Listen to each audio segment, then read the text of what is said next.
প্রিয় কর্মরত এবং অবসরপ্রাপ্ত কর্মী বন্ধুরা, আমি শ্যামল কুমার মিত্র, সভাপতি confederation of state government employees. গতকাল 1 জুন আমাদের 4টি সংগঠনের সঙ্গে মাননীয় মুখ্যমন্ত্রীর বৈঠক ঘিরে যে প্রবল চাপ আমাদের উপর তৈরি হয়েছিল, বিশ্বাস করুন সেই চাপে কার্যত দিশেহারা হয়ে গিয়েছিলাম। অসংখ্য কর্মরত, অবসরপ্রাপ্ত, অস্থায়ী, চুক্তি নিযুক্ত কর্মী তারা মুহুর্মুহু ফোন করছিলেন এবং তাদের যন্ত্রণার কথা শুধু মাননীয় মুখ্যমন্ত্রীর কানে পৌঁছে দেওয়ার কাতর আর্তি জানাচ্ছিলেন। বেশ কিছু সংগঠন, বেশ কিছু শিক্ষক, শিক্ষাকর্মী, পঞ্চায়েত কর্মী, সরকারি কর্মচারী তারা আমার বাড়িতে চলে এসেছেন, কাতর আর্জি জানিয়েছেন তাদের বক্তব্যটা তুলে ধরার জন্য। এমন একটা পরিস্থিতি, এত প্রবল চাপের মধ্যে পড়েছিলাম যে গত 1 জুন এবং 31 মে আমি কার্যত কারুর ফোন ধরিনি।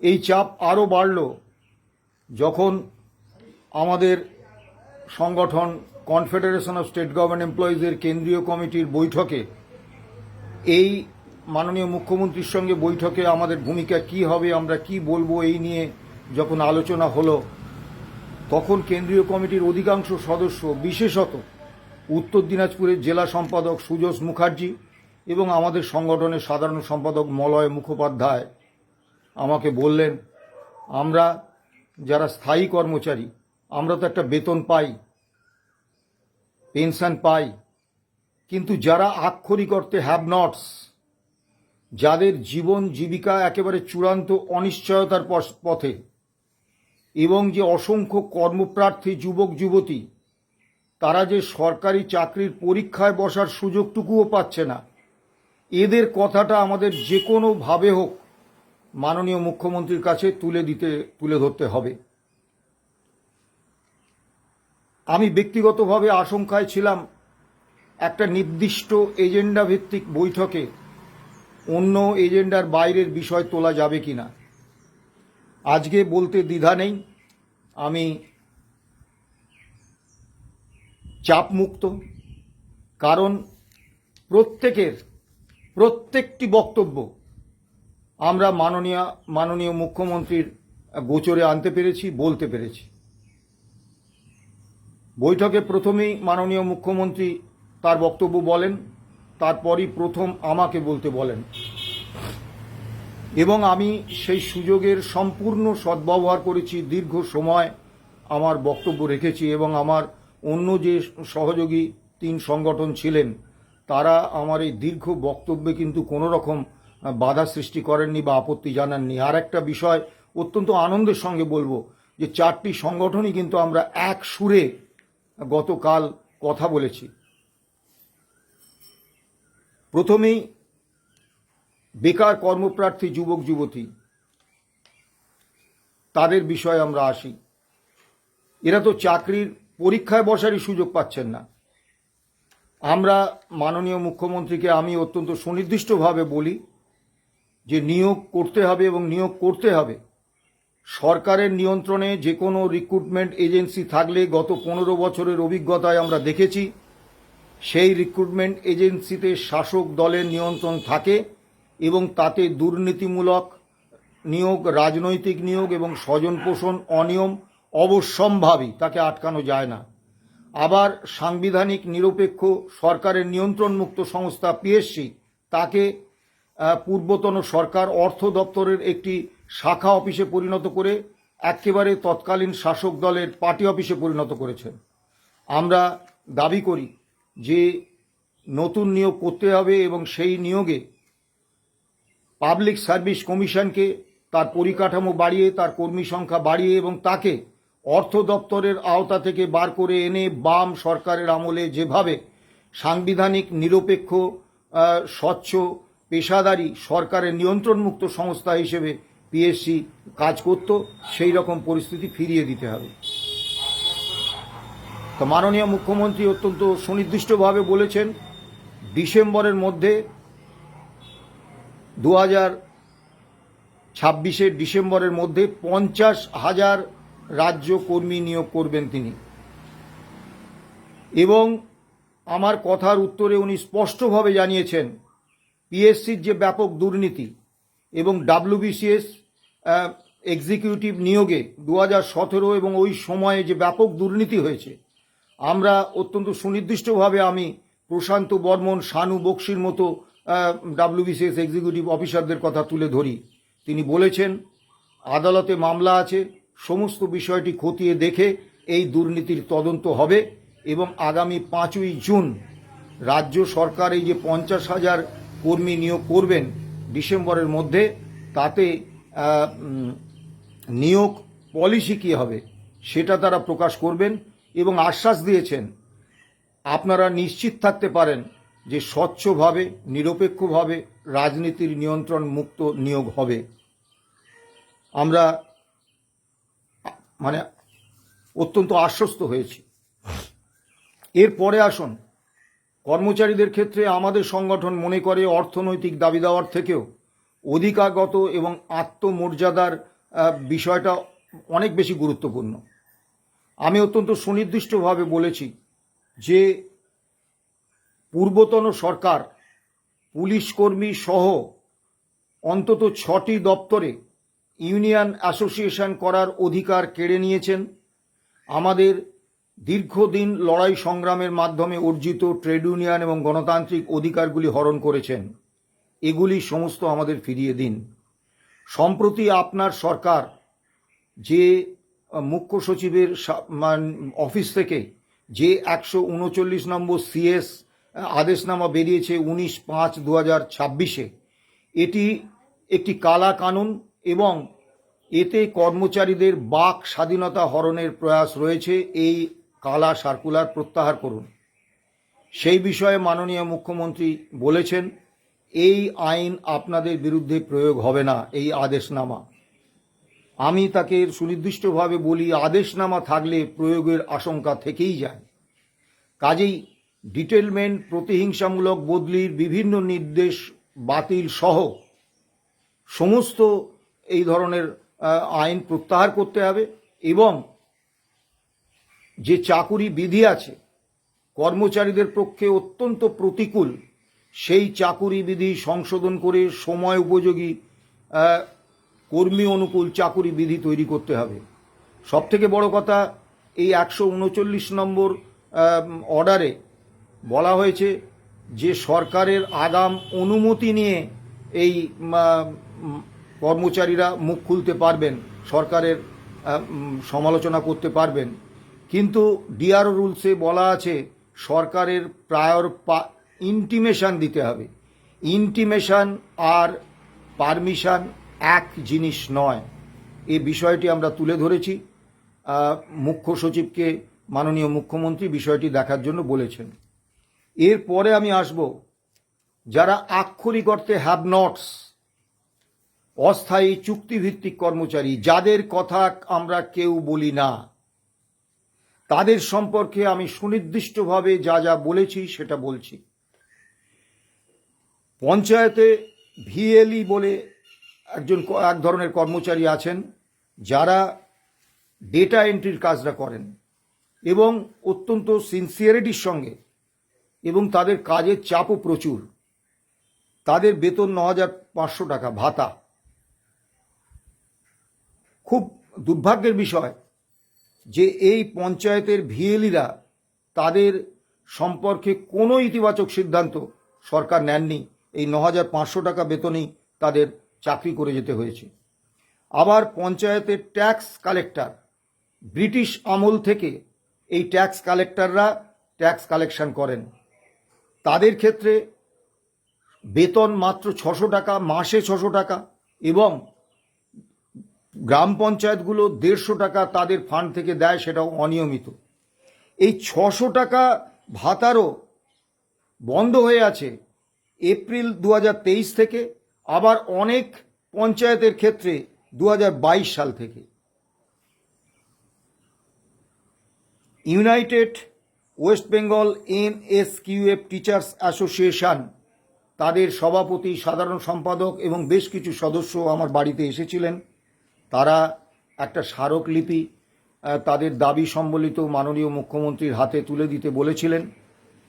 তারা 9, 10, 11, 12 এই 4টে ক্লাসে তারা স্কিল শিক্ষায় কম্পালসারি ইলেকটিভ স্কিল সাবজেক্ট 16টা, সেই 16টা কম্পালসারি স্কিল ইলেকটিভ সাবজেক্ট পড়ান। এবং তারা শিক্ষক হিসেবে যারা এই নবম, দশম এবং একাদশ, দ্বাদশে স্থায়ী শিক্ষক হিসেবে নিযুক্ত আছেন, তাদের তুলনায় অত্যন্ত কম বেতন পান। তাদের বেতন মাত্র 20,000 টাকা এবং গত 13 বছরে 1 নয়া পয়সা বেতন হয়নি। এই যে NSQF যে শিক্ষকরা, তাদের কিন্তু তারা উচ্চ শিক্ষিত এবং যোগ্যতা ভিত্তিক প্রতিযোগিতামূলক পরীক্ষা দিয়ে তারা নিয়োগ পেয়েছেন। তাদের বেতনটাও ফেব্রুয়ারি 2026 থেকে বন্ধ। মিড ডে মিল ওয়ার্কার, তারা 1666 টাকা বেতন পান। জীবিকা সেবকদের নিযুক্ত করা হয়েছিল কেন্দ্র রাজ্য যৌথ প্রকল্পে, যে তারা কর্মপ্রার্থী যুবক যুবতীদের কর্মসংস্থানের দিশা দেখাবেন, সরকারি চাকরির পরীক্ষা দেওয়ার উপযুক্ত করে তুলবেন এবং স্বনিযুক্তির বিভিন্ন উপায় তাদের বাতলে দেবেন। দুর্ভাগ্য, গত 9 বছর ধরে এই জীবিকা সেবকরা বেতন পাচ্ছেন না এবং যাদের নাকি কর্মসংস্থানের সহায়তা করার দায়িত্ব ছিল, তাদের নিজেরই বেতন বন্ধ। প্যারা টিচার, অতিথি শিক্ষক, এ ধরনের অসংখ্য, ভিলেজ পুলিশ,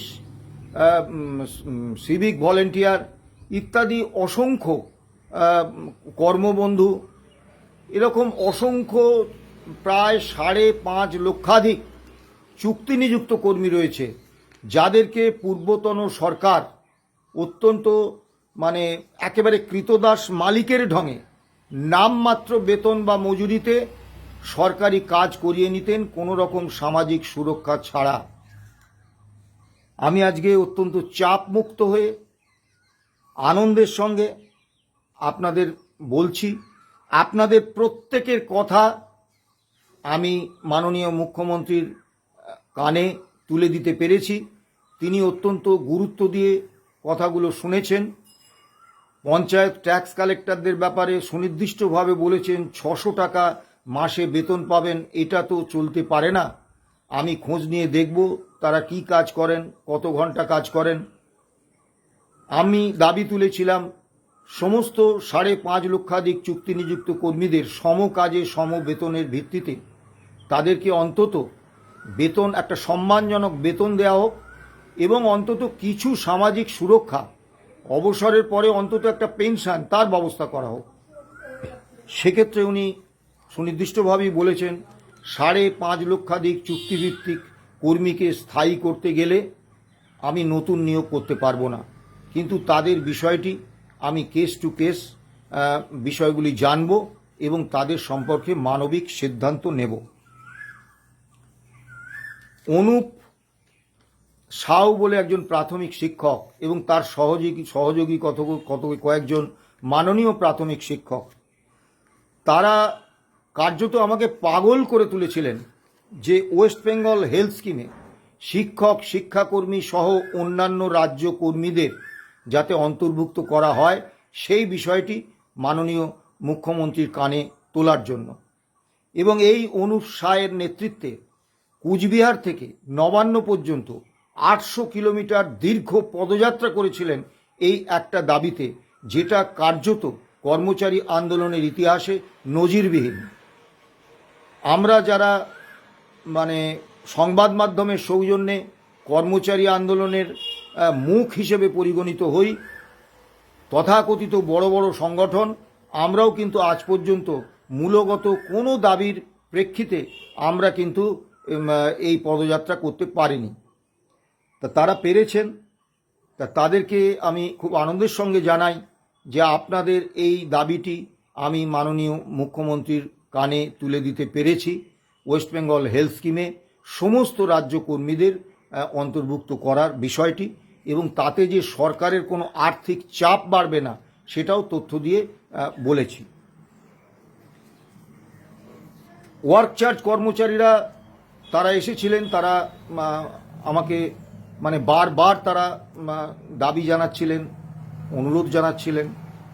ওয়ার্ক চার্জ কর্মচারীদের সম্পর্কে 1974 সালে সিদ্ধার্থ শঙ্কর রায়ের আমলে একটা ঐতিহাসিক আদেশনামা বেরোয়। সেই আদেশনামা 34 বছরের বাম সরকার একইভাবে চালু রেখেছিলেন, কার্যকর রেখেছিলেন।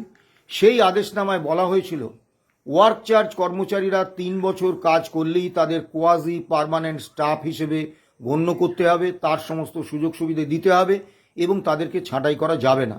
10 বছর যাদের চাকরি হয়েছে তাদের স্থায়ী পদে শূন্য পদ যদি নাও থাকে, শূন্য পদ তৈরি করে তাদেরকে স্থায়ী পদে নিয়োগ দিতে হবে।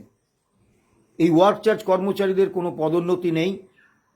যারা স্থায়ী ওয়ার্ক চার্জ কর্মচারী বছরে একটা করে ইনক্রিমেন্ট পান আর ডিএ পান।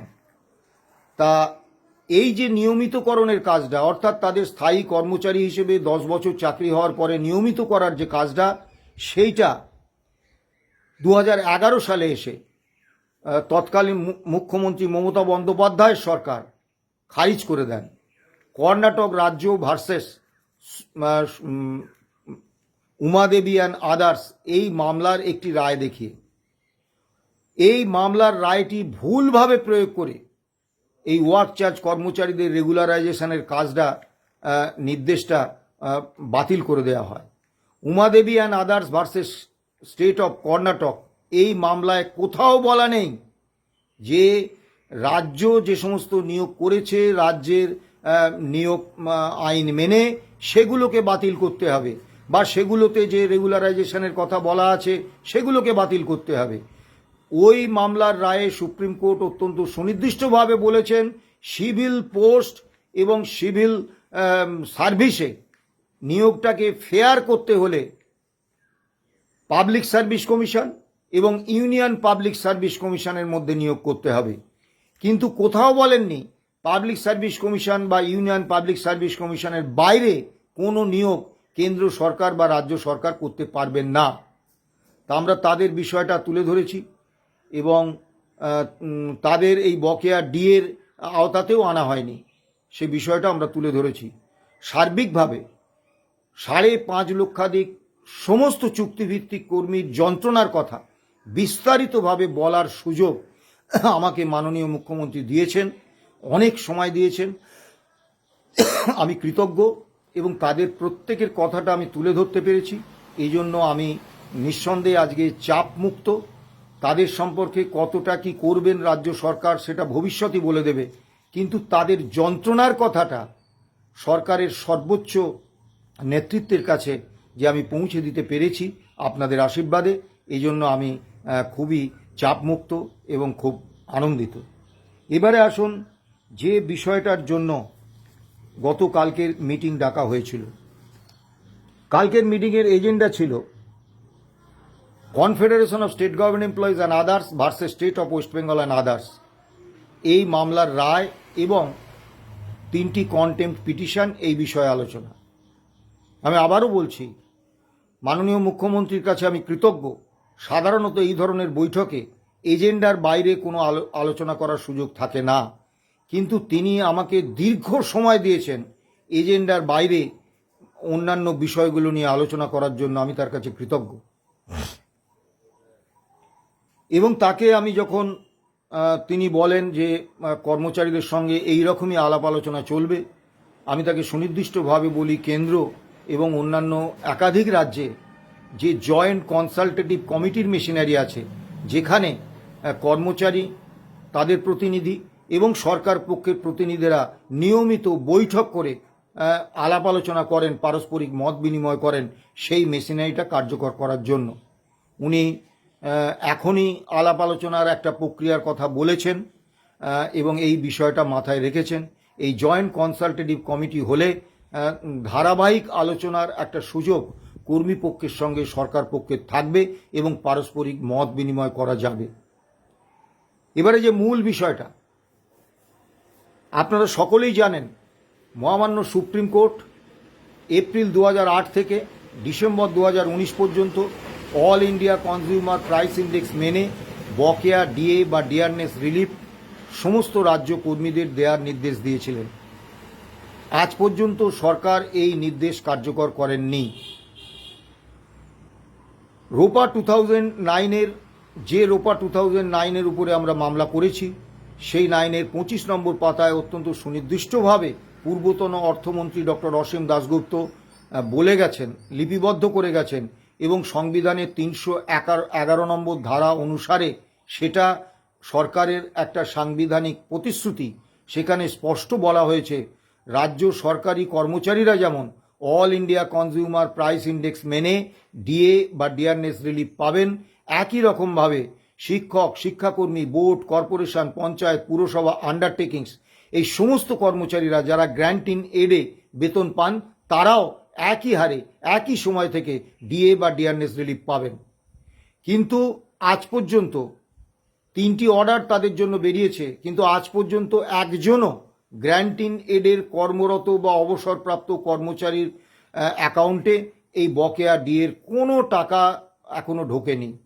আমরা বিষয়টা সুনির্দিষ্টভাবে উল্লেখ করেছি, অন্যান্য সংগঠনও বলেছেন এবং মাননীয় মুখ্যমন্ত্রী বিষয়টি চিফ সেক্রেটারি এবং ফিনান্স সেক্রেটারিকে দেখার জন্য বলেছেন, অতি দ্রুত ব্যবস্থা নেওয়ার জন্য বলেছেন।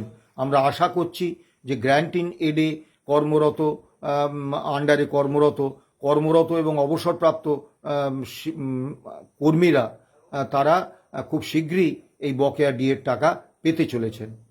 কেএমসি এলাকায়, কলকাতা মিউনিসিপ্যাল কর্পোরেশন এলাকায় যেসব রাজ্য সরকারি পেনশনার পেনশন তোলেন তারা কিন্তু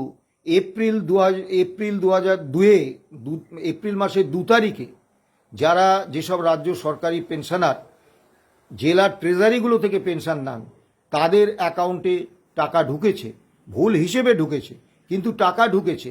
আজকে 2রা জুন এখনো পর্যন্ত কেএমসি এলাকার কোনো পেনশনারের অ্যাকাউন্টে কিন্তু টাকা ঢোকেনি। আমরা দীর্ঘদিন ধরে এটা নিয়ে সক্রিয় আছি। আমরা এজি অফিসে গেছি, আমরা বিভিন্ন ব্যাংক কর্তৃপক্ষের হেড অফিসে গেছি, আমরা অর্থ দপ্তরের অর্থ সচিবকে ইমেল করেছি, তাকে জানিয়েছি, কিন্তু কোনো সুরাহা হচ্ছিল না। গতকাল বৈঠকে মাননীয় অর্থ সচিব যেটা বললেন যে ব্যাংকগুলো এই পেনশনারদের ডেটা দিতে পারছে না বলে কেএমসি এলাকার ব্যাংকে যারা পেনশন তোলেন তাদের অ্যাকাউন্টে এই টাকাটা দেয়া যাচ্ছে না। আমরা অত্যন্ত সুনির্দিষ্টভাবে বলেছি যে 2015 পর্যন্ত কোষা নামক সিস্টেমে বেতন হতো এবং তার ডেটা বেস সরকারের কাছে আছে। আবার 2016 পর থেকে এইচআরএমএস পোর্টালে তাদের বেতন হয়েছে, পেনশন হয়েছে, কাজেই বেতন হয়েছে, কাজেই তাদের সম্পূর্ণ তথ্য রাজ্য সরকারের কাছে আছে। কাজেই ব্যাংক তথ্য দেবে তারপর তারা পাবেন, এইটা কিন্তু কোনো যুক্তিগ্রাহ্য বিষয় নয়। সেক্ষেত্রে মাননীয় মুখ্যমন্ত্রী বলেছেন আপনারা খুব তাড়াতাড়ি ব্যাংক কর্তৃপক্ষ এবং এই যে কোষা এবং কোষার ডেটা ভেন্ডার যে সংস্থার কাছে আছে সেই সংস্থা আপনারা সবাই মিলে বৈঠক করে এমন একটা ব্যবস্থা করুন যাতে 7 দিনের মধ্যে কেএমসি এলাকার যে ব্যাংক থেকে যে সরকারি পেনশনাররা পেনশন তোলেন তাদের পেনশনটা দেওয়া যায়। এরপরে এই বিষয়ে আমি যে বিষয়টা উল্লেখ করি যে ওয়ার্ক চার্জ কর্মচারী এবং ডেলি রেটেড যে কর্মচারী তাদেরকে কিন্তু এই বকেয়া ডিএর টাকার আওতায় আনা হয়নি, তাদেরকেও কিন্তু তাদের জন্য কোনো আদেশনামাও জারি হয়নি। অথচ এনারা কিন্তু ডিএ পান এবং ডেলি রেটেড কর্মচারীদের ডিএ বৃদ্ধির সঙ্গে সঙ্গে তাদের ডেলি ওয়েজে একটা নির্দিষ্ট অর্থাঙ্কের টাকা বাড়ে। তা আমরা এটা উল্লেখ করেছি, উনি মাননীয় মুখ্যমন্ত্রী অর্থ সচিবকে বিষয়টি দেখার জন্য বলেছেন। এরপরে যে বিষয়টা নিয়ে আমরা সবথেকে বেশি সোচ্চার হয়েছি প্রতিটি সংগঠনে, সেই বিষয়টা হচ্ছে রাজ্যের অর্থ দপ্তর পূর্বতন সরকারের আমলে প্রতারণামূলক, বৈষম্যমূলক, বঞ্চনামূলক এবং বিভ্রান্তিমূলক একটা ফর্মুলায় 16 থেকে 19 পর্যন্ত বকেয়া ডিএ এবং ডিআরএস রিলিজ করেছেন, এবং এটা পুরোপুরি সুপ্রিম কোর্টের রায়ের একেবারে বিপরীত। মহামান্য সুপ্রিম কোর্ট এবং রোপা 2009 অত্যন্ত সুনির্দিষ্টভাবে বলা আছে, অল ইন্ডিয়া কনজিউমার প্রাইস ইন্ডেক্সের অফিসিয়াল ইন্ডেক্সকে ব্যবহার করেই ডিএ গণনা করতে হবে। এক্ষেত্রে অর্থ দপ্তর একটা কল্পিত CPI, consumer price index state based, তার একটা পার্সেন্টেজকে সিপিআই হিসেবে গণ্য করে ক্যালকুলেশন করেছেন। ফলে প্রথম ধাপে ডিএ গণনায় আমরা যা প্রাপ্য তার থেকে কম পেয়েছি। একটি উদাহরণ দিই, তাহলে বিষয়টা পরিষ্কার হবে। 1/1/2016 all India consumer price index অনুসারে ডিএ 125%, অর্থ দপ্তর হিসেব করেছেন সেই সময় ডিএ 100%। দ্বিতীয় যে বিষয়টায় বঞ্চনা করেছেন সেটা হচ্ছে রোপা 2009-এ অত্যন্ত সুনির্দিষ্টভাবে বলা আছে ডিএ ক্যালকুলেশন করতে হবে বেসিক পে, তার সঙ্গে গ্রেড পে, এবং তার সঙ্গে ডাক্তারবাবুদের ক্ষেত্রে নন প্র্যাকটিসিং অ্যালাউন্স যোগ করে যে অর্থাঙ্কটা হবে সেই অর্থাঙ্কের উপরে। কিন্তু অর্থ দপ্তর হিসেব করেছেন শুধু বেসিক পের উপরে। ফলে আমরা দ্বিতীয় দফায় বঞ্চিত হয়েছি। তৃতীয় বঞ্চনা, এটা মহামান্য স্যাট, হাইকোর্ট এবং মহামান্য সুপ্রিম কোর্টে সরকারও স্বীকার করে নিয়েছেন, এবং এটা স্বীকৃত সত্য যে 1982 সালকে 100 পয়েন্ট মূল্যসূচক ধরে 1/4/2008-এ 536 পয়েন্ট এআইসিপিআই এর উপর ডিএ গণনা হবে, বেতন কমিশন হবে। এবং ষষ্ঠ বেতন কমিশন পূর্বতন সরকার বসিয়েছিলেন, কিন্তু এই 536 পয়েন্ট এআইসিপিআই এর উপর ভিত্তি করেই। কিন্তু দুর্ভাগ্যের বিষয়, অর্থ দপ্তর কোথা থেকে 536-এর বদলে একটা 605 এআইসিপিআই ধরে এনেছেন, যেটা কোথাও কোনো জায়গায় তার কোনো প্রামাণ্য নথি নেই। ফলে কি হয়েছে, ভগ্নাংশে দেখবেন লব আর হরে যদি নিচেরটা অর্থাৎ হরটা যদি বেশি হয় তাহলে কিন্তু অর্থাঙ্ক আসে কম। এই তৃতীয় কায়দায় আমরা বঞ্চিত হয়েছি। ফলে যে কর্মরত এবং অবসরপ্রাপ্ত রাজ্য সরকারি কর্মচারীদের এই বকেয়া ডিএর টাকা 2019 থেকে 2016 থেকে 2019 পর্যন্ত দেওয়া হয়েছে, সেখানেও কিন্তু যা তার প্রকৃত প্রাপ্য তার 43% মাত্র দেওয়া হয়েছে। পূর্বতন সরকার 57% বকেয়া ডিএ কাটমানি হিসেবে কেটে নিয়েছেন। আমরা এই বিষয়টা অত্যন্ত সুনির্দিষ্টভাবে বলেছি এবং আমাদের উদ্বেগ প্রকাশ করেছি যে হঠাৎ করে দেখলাম কোনো সরকারি আদেশনামা ছাড়াই পেনশনারদের অ্যাকাউন্টে 2008 থেকে 2015 পর্যন্ত বকেয়া ডিএর একটা টাকা ঢুকে গেল, এবং এই টাকাটাও কিন্তু গণনা করা হয়েছে ওই ভুল হিসেবে। তাহলে কি এই ভুল হিসেবটাকে সরকার মান্যতা দিতে চাইছে নতুন সরকার? মাননীয় মুখ্যমন্ত্রী বলেছেন মুখ্য সচিব এবং অর্থ সচিবকে বিষয়টি নিয়ে দেখতে, মালহোত্রা কমিটির সঙ্গে আলোচনা করতে, এবং অত্যন্ত সুনির্দিষ্টভাবে বলেছেন যে সরকার আদালতে কর্মীদের সঙ্গে লড়াইয়ের ময়দানে থাকতে চায় না। মালহোত্রা কমিটি যেমন যেমন বলবে, যা যা নির্দেশ দেবে, সেই নির্দেশ অক্ষরে অক্ষরে পালন করবেন সরকার। ফলে আমরা আশ্বস্ত, কিন্তু একটা জিনিস আমরা অভিজ্ঞতা থেকে জানি, মাননীয় মুখ্যমন্ত্রী যতই সদিচ্ছা প্রদর্শন করুন,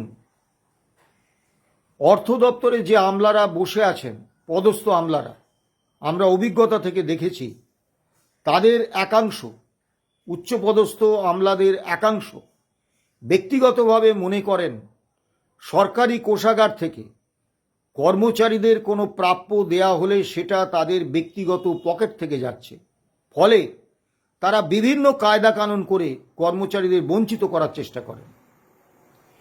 এবং এদিনও মাননীয় অর্থ সচিব প্রভাত মিশ্র যে ভুল হিসেবে এই ডিএটা দেয়া হয়েছে বা ডিয়ারনেস রিলিফটা দেয়া হয়েছে সেটা জাস্টিফাই করার চেষ্টা করেছেন। আমরা তীব্র প্রতিবাদ করেছি। তখন মাননীয় মুখ্যমন্ত্রী বলেছেন, আপনারা বিষয়টা দেখুন, স্বচ্ছতার সঙ্গে এই সরকার কাজ করবে। এবারে মামলায় যে কন্টেম্পট পিটিশন আমরা করেছি, এখনই আমরা সেটা তুলে নিচ্ছি না, কারণ মাননীয় মুখ্যমন্ত্রী বলেছেন তিনি কতটা কার্যকর করেন আমরা দেখে নেব। আগামী 22শে জুলাই পরবর্তী মামলার ডেট। 22শে জুলাইয়ের আগে সরকার নিশ্চয়ই যে বক্তব্য মাননীয় মুখ্যমন্ত্রী বলেছেন সেই অনুসারে কাজ করবেন। তাতে যদি সরকারের সঙ্গে তো লড়াই করাটা আমাদের উদ্দেশ্য নয়। আগের সরকার এআইসিপিআই অনুসারে ডিএ বা ডিয়ারনেস রিলিফ দিতে অস্বীকার করেছিলেন, কর্মচারীদের অধিকার হিসেবে এটাকে মানতে অস্বীকার করেছিলেন, সেই কারণেই আমাদের মামলা করতে হয়েছিল। কাজেই সরকার যদি মামলার রায় কার্যকর করে দেন তাহলে সরকারের বিরুদ্ধে আমাদের কোনো অভিযোগ থাকবে না এবং আমরা কন্টেম্পট পিটিশন আমরা তুলে নেব। কিন্তু এখনই আমরা তুলছি না, তার কারণ আমরা দেখে নিতে চাইছি মাননীয় মুখ্যমন্ত্রীর যে প্রতিশ্রুতি, সেই প্রতিশ্রুতি অর্থ দপ্তরের অফিসাররা কতটা কার্যকর করেন। এরপরে যে বিষয়টা উনি শতপ্রণোদিত হয়েই বলেছেন, আমরা তুলেছিলাম পে কমিশনের কথা এবং 42% বকেয়া ডিএর কথা। তার উত্তরে উনি সুনির্দিষ্টভাবে বলেছেন যে ডিসেম্বর 2026-এর মধ্যে সপ্তম রাজ্য বেতন কমিশন তার সুপারিশ জমা দিয়ে দেবে, রূপা 2020 তৈরি হবে এবং কর্মচারী এবং অবসরপ্রাপ্ত কর্মচারীরা 1 জানুয়ারি 2027 থেকে সপ্তম রাজ্য বেতন কমিশনের সুপারিশকৃত বর্ধিত বেতন, ভাতা এবং পেনশন পেয়ে যাবেন। এটা যদি কার্যকর হয় আমরা নিশ্চয়ই সরকারকে ধন্যবাদ জানাবো, কৃতজ্ঞতা জানাবো। ডিএর প্রসঙ্গে উনি বলেছেন একসঙ্গে 42% ডিএ আমি দিতে পারবো না, কিন্তু আগামী 22-এ আমরা ডিএর সম্পর্কে অত্যন্ত সুনির্দিষ্টভাবে আমি বলেছিলাম যে মাননীয় মুখ্যমন্ত্রী বা অর্থমন্ত্রী বা সরকারের সদিচ্ছার উপর ডিএর বিষয়টা ছেড়ে দিলে ডিএ বঞ্চনার শিকার কর্মচারীরা হবে। তাই একটা স্ট্যান্ডিং অর্ডার করুন যে all India consumer price index অনুসারে ডিএ পাওয়াটা কর্মচারীদের অধিকার, এই হারেই ডিএ দেবে। উনি বলেছেন আগে আমি এই 42% ডিএ ক্লিয়ার করি, তারপরে আপনাদের এই প্রস্তাব আমি নিশ্চয়ই ভেবে দেখব। তিনি বলেছেন 42% ডিএ আমি একসঙ্গে দিতে পারবো না, কিন্তু আগামী 22শে জুন রাজ্য বাজেট প্রস্তাবের দিন আমি 2%, 4% এরকম ডিএ দেব না, একটা ভালো অ্যামাউন্টের ডিএ আমি দেব এবং বেতন কমিশনের রায় যেহেতু 1 জানুয়ারি 2027-এর মধ্যে কার্যকর হয়ে যাচ্ছে, তাই তার মধ্যেই এই 42% ডিএ মিটে যাবে। এখন আমরা 22শে জুনের দিকে তাকিয়ে থাকব। সব শেষে একটা কথা অবশ্যই বলবো, সেটা হচ্ছে আমরা বারবার কনফেডারেশনের পক্ষ থেকে বলে এসেছি আমাদের জন্মলগ্ন থেকে, কোনো সরকার কর্মচারীদের স্থায়ী বন্ধু বা স্থায়ী শত্রু হতে পারেন না। সরকার মালিক, কর্মচারীরা শ্রমিক, শ্রমিক মালিক চিরন্তন দ্বন্দ্বের ইতিহাস। সরকার ভালো কাজ করলে তাকে কর্মচারীরা সমর্থন করবেন, আবার কর্মী বিরোধী সিদ্ধান্ত নিলে তার বিরুদ্ধে আন্দোলন করবেন, প্রতিবাদ করবেন এবং প্রয়োজনে আইনি সাহায্য নেবেন। তা সেই অবস্থাটার কিন্তু কোনো পরিবর্তন হচ্ছে না, কারণ আজকে সবে শুরু হয়েছে। মাননীয় মুখ্যমন্ত্রী তার প্রতিশ্রুতিগুলি দিয়েছেন, সেই প্রতিশ্রুতির কতটা কার্যকর হয় সেটা আমাদের দেখে নিতে হবে। সরকার যদি আমাদের কর্মী স্বার্থ দেখেন, সরকারকে গঠনমূলক সহযোগিতা দিতে কনফেডারেশন অফ স্টেট গভর্নমেন্ট এমপ্লয়িজের কোনো আপত্তি নেই, কোনো বাধা নেই। আবারও শেষ করব মাননীয় মুখ্যমন্ত্রীকে ধন্যবাদ এবং কৃতজ্ঞতা জানিয়ে সঙ্গে যে 3টি সংগঠন আরও আমরা ছাড়াও আজকের এই বৈঠকে ছিলেন, তারা যে আমাদের সুরে একসঙ্গে কথা বলেছেন, একই সুরে আলোচনা করেছেন, তার জন্য তাদের কাছেও আমি কৃতজ্ঞ। ভালো থাকবেন, সুস্থ থাকবেন। নমস্কার।